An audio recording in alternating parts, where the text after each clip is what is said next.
Hello students, welcome back to my YouTube channel. Student, आज हम जो आपका सब्जेक्ट है कंपनी अकाउंट्स, उसमें हम पढ़ेंगे रिडम्पशन ऑफ डिवेंचर्स के बारे में। प्रीवियस वाले वीडियो में स्टूडेंट हम इशू ऑफ डिवेंचर्स के बारे में पढ़ चुके थे और उसके रिगार्डिंग हमने न्यूमेरिकल भी किए थे। आज के वीडियो में हम पढ़ेंगे कि रिडम्पशन ऑफ डिवेंचर्स क्या होता है। ठीक है, उसके बारे में हम डिस्कस करेंगे। जैसे कि नाम से पता चलता है, रिडीम का मतलब होता है एक तरीके से पे बैक। ठीक है, तो to redeem is to pay back.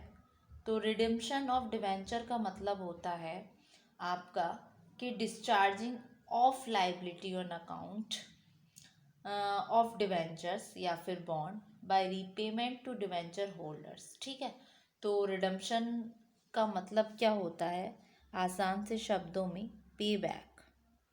ये हुआ आपका रिडम्पशन का मतलब। ठीक है, तो यहाँ पर redemption of debenture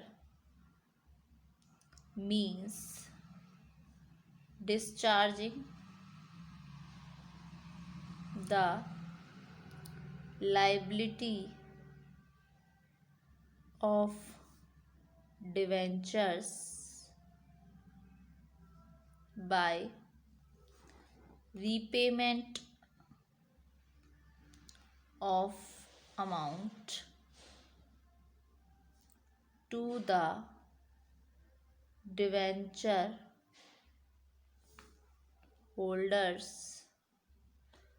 or by conversion into shares और न्यू डिवेंचर्स। क्या होता है जब हम रिडम्पशन करते हैं डिवेंचर का, उसका मतलब होता है कहीं ना कहीं हम डिस्चार्ज करते हैं लाइबिलिटी को डिवेंचर्स की। ठीक है, तो redemption of debenture repayment of debentures भी होता है। ठीक है, तो इसमें क्या है, रीपेमेंट करते हो उस अमाउंट को डिवेंचर होल्डर्स को, जिसमें क्या होता है आप कन्वर्ट करते हो या तो उनको शेयर्स में या फिर न्यू डिवेंचर्स में।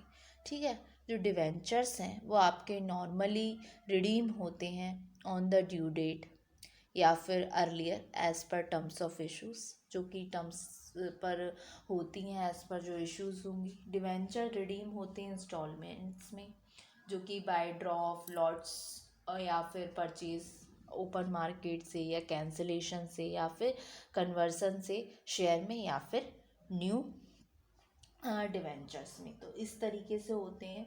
अदर वर्ड्स में कहें तो, ठीक है, अदर वर्ड्स में कहें तो क्या होता है इसको हम और क्या बोल सकते हैं, redemption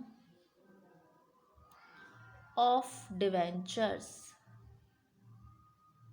means repayment of amount of debentures by the company when debentures are redeemed, liability on account of debenture is discharged।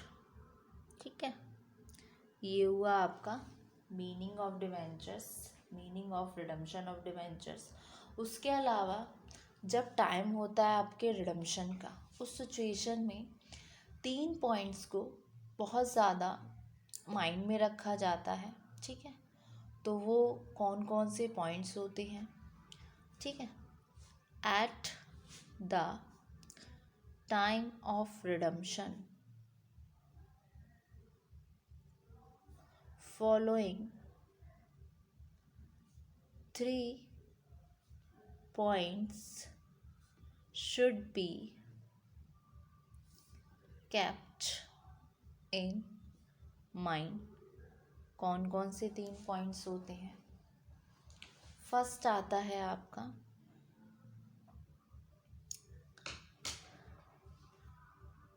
Time of redemption of debentures. ये क्या है, इसमें क्या होता है, डिवेंचर जो है वो नॉर्मली रिडीम्ड होते हैं ड्यू डेट पर।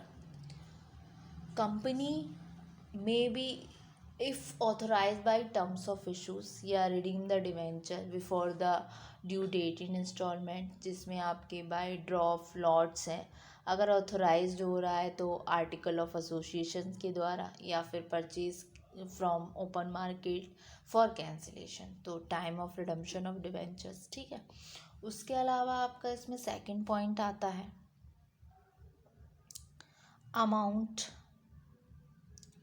ऑफ रिडम्पशन ऑफ डिवेंचर्स,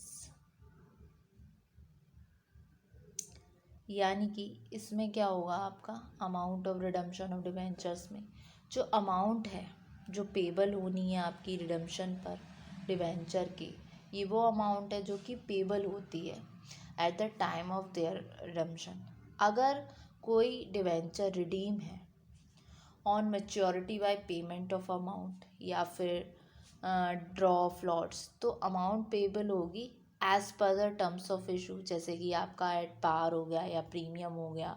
लेकिन जब डिवेंचर रिडीम हो रहे हैं by purchase from open market for cancellation, तो सिचुएशन में जो अमाउंट पेड होगी वो होगी आपकी purchase of these debentures is the amount of redemption of debenture. अगर आपका परचेज डिवेंचर्स रिडीम है एट प्रीमियम पर, तो अमाउंट ऑफ प्रीमियम जो है वो पेबल होगी आपकी, वो होगी आपकी रिडम्पशन ऑफ डिवेंचर। जो कैंसल्ड हुए हैं वो भी आपके रिवर्स्ड होंगे। ठीक है, तो ये हुआ amount of redemption of debenture. उसके अलावा स्टूडेंट आपका थर्ड पॉइंट निकल कर आता है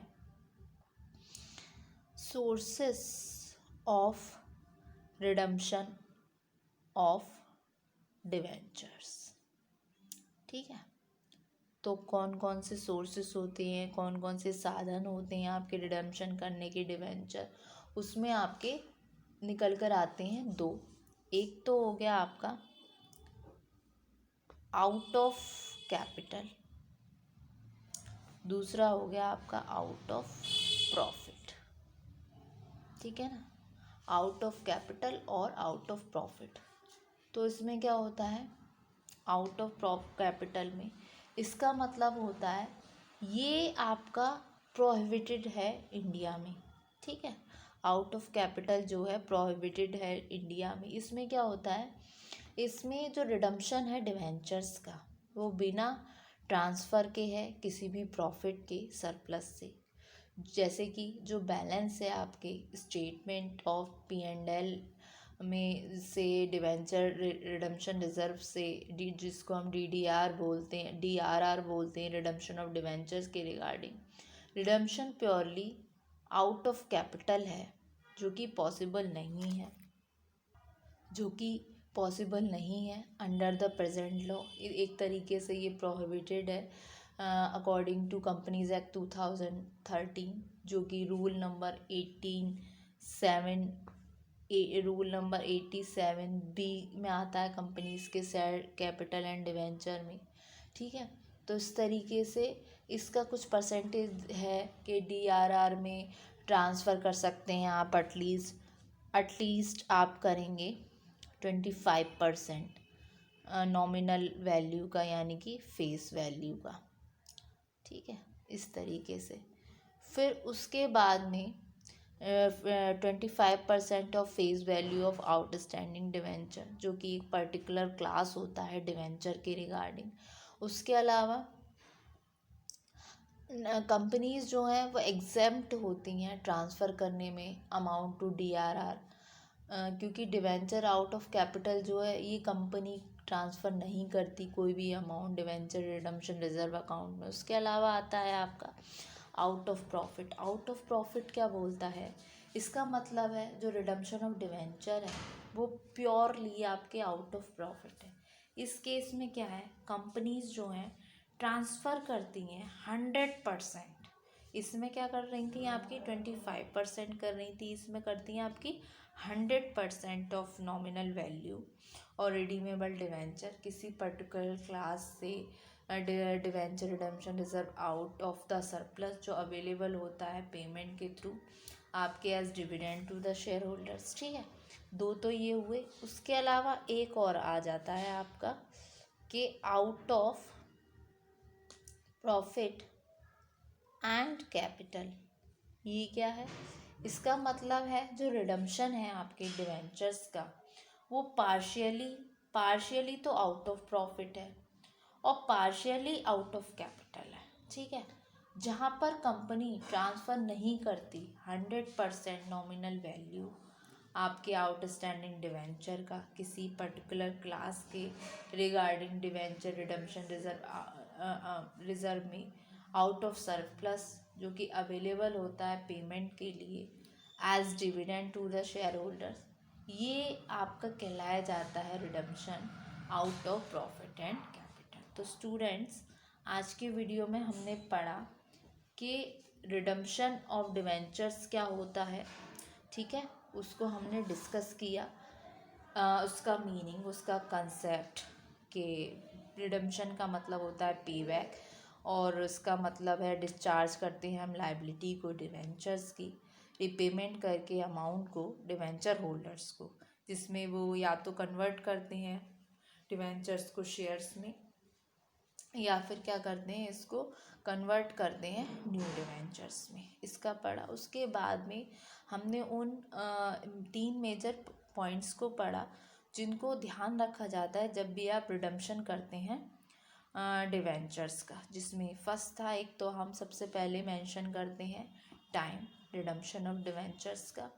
उसके अलावा कौन सी अमाउंट पे होने वाला है, amount of redemption of debentures. ठीक है, उसके बाद में हमने डिस्कस किया sources of redemption of debenture, जिसमें आपके 3 मेजर पॉइंट्स थे। आउट ऑफ कैपिटल जिसका एटलीस्ट 25% होना है जो कि इंडिया में प्रोहिबिटेड है। उसके अलावा आउट ऑफ प्रॉफिट जो कि पूरा आपका 100% हो रहा है। ठीक है, वो प्योरली आउट ऑफ प्रॉफिट में से फिर है partially out of profit and partially out of capital. ठीक है, तो ये आपके 3 स्टेप थे जो आपको ध्यान रखने की नीड थी जब भी आप रिडम्पशन करते हो तो।